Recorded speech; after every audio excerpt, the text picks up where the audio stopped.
back to Pithy Project Management. This month's episode is a long time coming as I've tabulated the most common causes of project failure.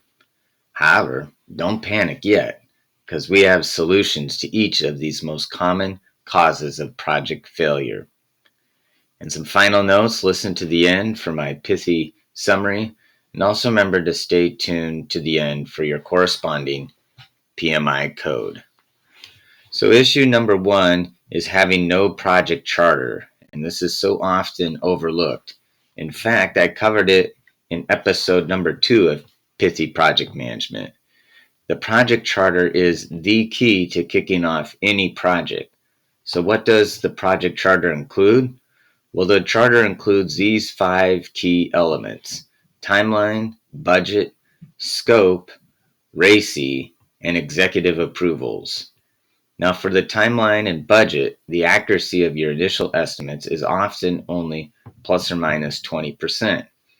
However, that's just fine at this point. For the RACI, it's just a reminder. It basically stands for who leads, also known as the point person, for each area of your project, such as software engineering, operations, etc., etc. For example, Bob, you're in charge to bring the donuts to every weekly meeting. And finally, the executive approvals is so key because it's your contract with them for fully supporting your project from the start to the finish. Issue number 2 is very related to no charter. The project charter is the genesis of your project planning, and it should continue after your project charter is approved. Ideally, you need to refine your scope, schedule, and budget with your team down to at least plus or minus 10% level of accuracy. Again, it's critical you do this planning with your team for 2 main reasons. 1, your estimates will definitely be better when your team is involved with the project planning. And 2, letting your team contribute to the planning will enable their ownership in the project, which is absolutely crucial for your success. Now, issue number 3 is scope creep, and is another very common failure point for projects. In my opinion, scope creep is the top issue that can ruin a project. It's more common than celebrity plastic surgery. But seriously, it's so tempting for not only project members but others to add scope creep to a project. So how do we fix scope creep? Well, the best way is to have an established change control procedure, and the core of that procedure is an approved form. That form will include many of the same items as the project charter. Specifically, the approved change form will include impacts to the iron triangle: scope, schedule, and budget. The other key part of the change order form is to have appropriate signatures to authorize the change order. Issue number 4 comes by a variety of names, but we'll stick with Gantt tracking. Related to project planning, your Gantt needs to be detailed enough that there are many milestones every 1 to 2 weeks throughout the duration of your project. Why? Well, because you need frequent checkups on your project to see if it's still on track in regards to scope, schedule, and budget. If your milestones are months apart, then it's way too easy to be unable to forecast if you'll miss the ultimate deadline, which is the product release. Issue number 5 is having a non-project manager, which seems like a strange inclusion, but it's a lot more common than you would think.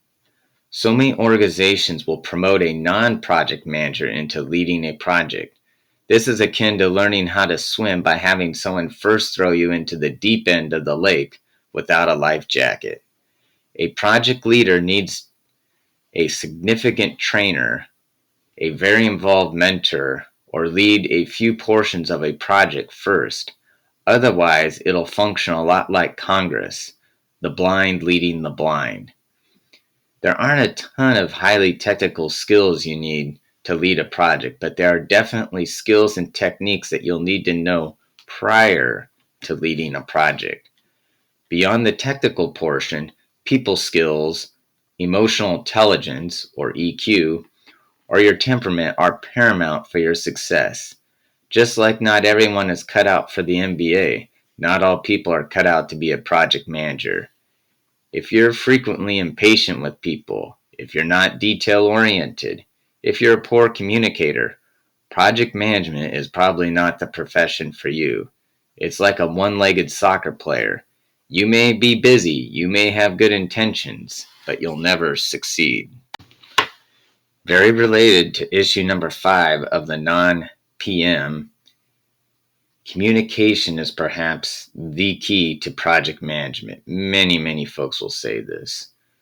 Your team, at a minimum, needs to know where you stand each week, if not every day. Your team members shouldn't have to guess when the launch date is or who is managing which piece. It is your main job to communicate these updates and more to your team on a regular basis. Remember, just communicate, communicate, communicate.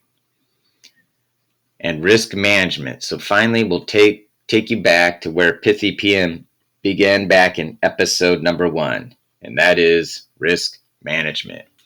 If you don't regularly address risks in your project, Murphy's Law guarantees that one of them will bite you right in the derriere. Make sure that your entire team is engaged regularly in risk management decisions. Don't make the mistake of just doing it once at the beginning and then just leaving it there. That is definitely not enough. Alrighty then. It's past my bedtime, so let's wrap up this little burrito. So here's our pithy little project management lesson, again on not only preventing and also solving project management failures. Number 1, no charter. Make sure you get a signed project charter early on your project. Number 2, poor planning. Related to the charter, involve your team in planning your project. Don't work in a silo here.